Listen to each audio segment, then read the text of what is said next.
Valérie, le numéro 7, Valérie Laforgue, un pur bonheur de te retrouver encore aujourd'hui, chaque vendredi à 14 heures.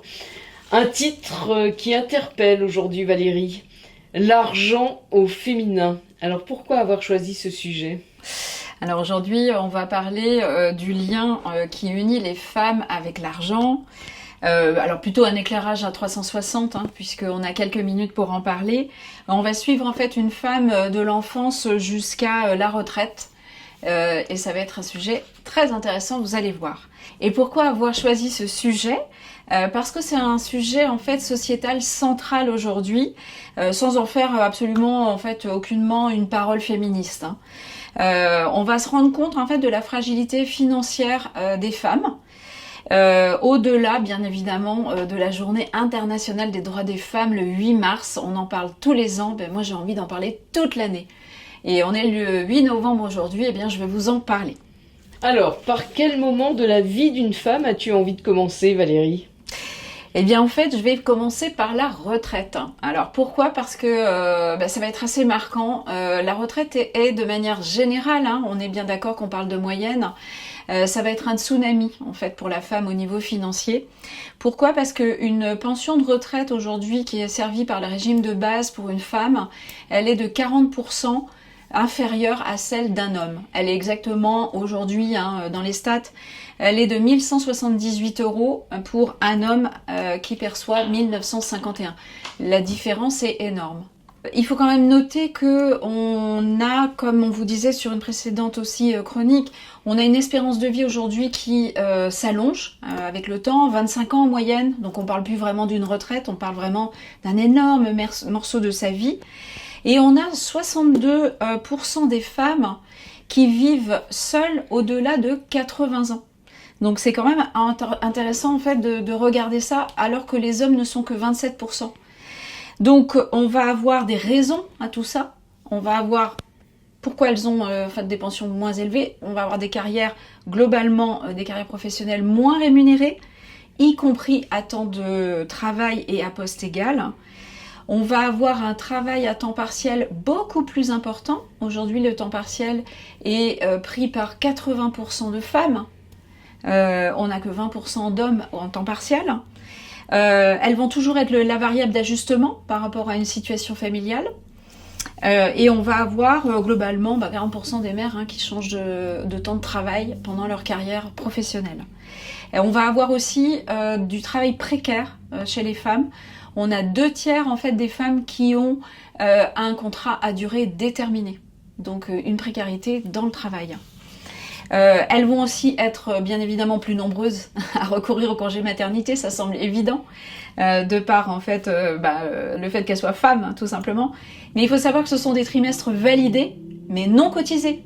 Donc ça ne comptera pas pour la retraite en valorisation financière. Et bien sûr, les recours au congé parental qui sont exclusivement en fait pris par les femmes.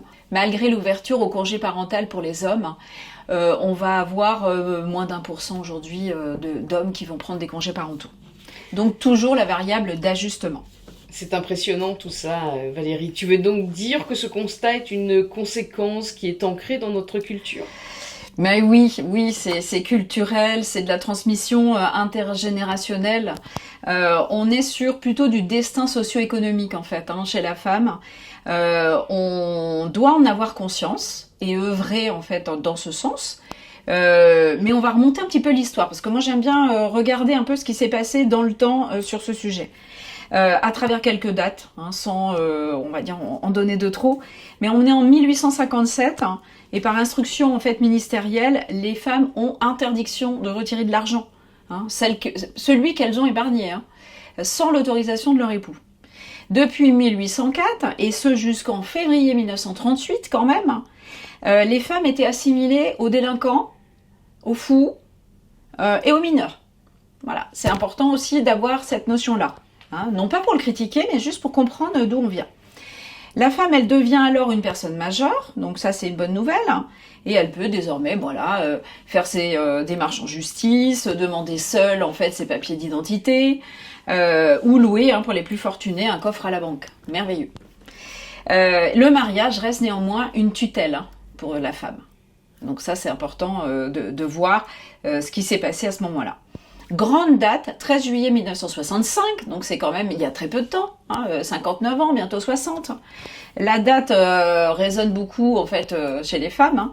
Le Parlement vote une loi qui permet donc à une femme d'avoir un compte bancaire seul et de signer les chèques sans l'accord de son époux et d'exercer une profession sans autorisation de son mari. Donc ça c'est important de cette date aussi, et c'est pas si éloigné que ça. En tout cas, je dois dire que ma maman, elle l'a vécu cette époque. Depuis, en fait, les lois de 2001, 2006, la loi TEPA, il y a aussi des conditions de transmission du patrimoine qui se sont améliorées concernant le conjoint, qui n'étaient pas éligibles à l'héritage direct, puisqu'on était plus sur des liens, en fait, de sang, que sur des liens en fait de mariage ou d'association de famille. Mais alors, dès l'enfance, dès l'éducation ?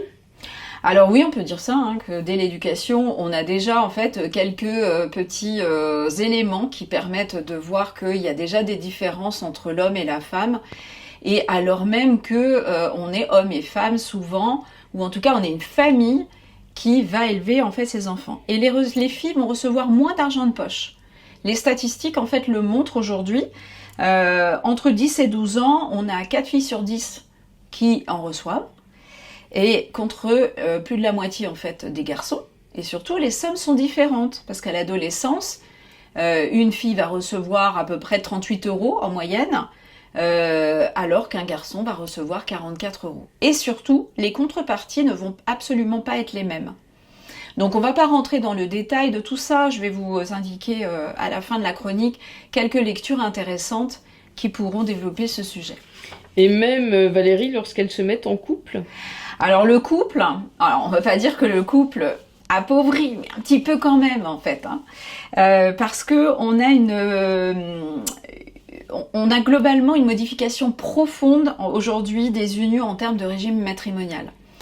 On a une baisse du nombre de mariages de 44% en 50 ans, c'est énorme. On a une augmentation des unions libres et des PACS. En 15 ans, on a 10 fois plus de PACS.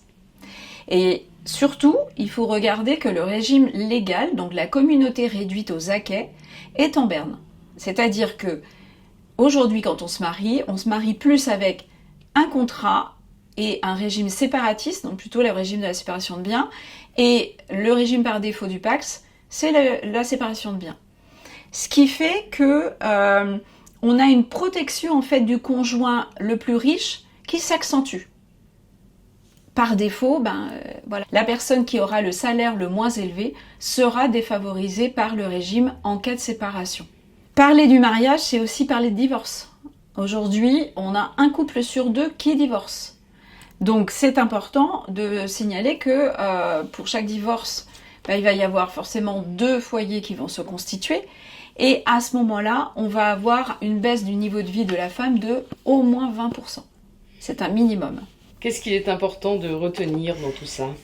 Qu'une femme, en fait, globalement, elle gagne moins, elle épargne moins et elle s'occupe beaucoup moins de son patrimoine personnel.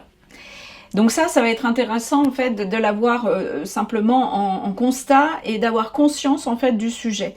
Donc sans le vouloir, et sans le voir d'ailleurs, une femme, elle va se mettre progressivement en position de fragilité.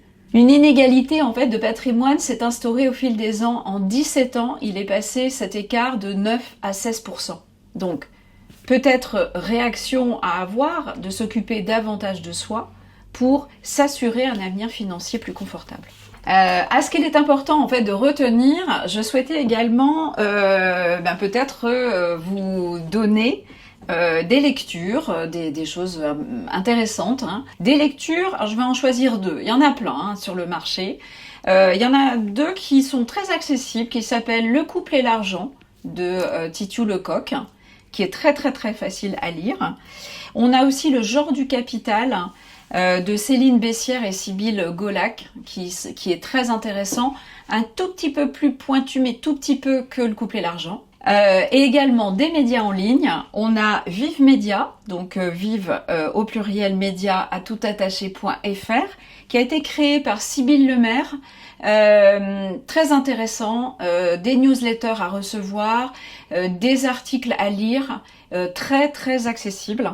Et également un autre site qui s'appelle majustevaleur.com, majustevaleur tout en attaché, qui va également éclairer sur un certain nombre de choses, également sur comment négocier son salaire, etc. Donc ce ne sont pas forcément des lectures engagées, mais en tout cas très éclairantes. Merci beaucoup Valérie, et on en profite pour remercier notre partenaire d'Eco-Silence Concept Store qui nous accueille pour le tournage de ces chroniques. Un immense merci à eux. Et il y a quelque chose qu'il ne faut pas oublier, bien sûr, c'est que le 21 novembre, eh bien ça approche, c'est dans 15 jours. Vous pourrez retrouver tous nos experts dans la matinale des experts chez Kia à Quimper à partir de 8h30. C'est sur invitation, c'est sur inscription. Suivez-nous sur notre LinkedIn, sur celui de Valérie Laforgue également. À très très vite. Merci beaucoup Valérie pour ces conseils qui sont toujours très éclairants. Merci à toi. Merci Vent d'Ouest.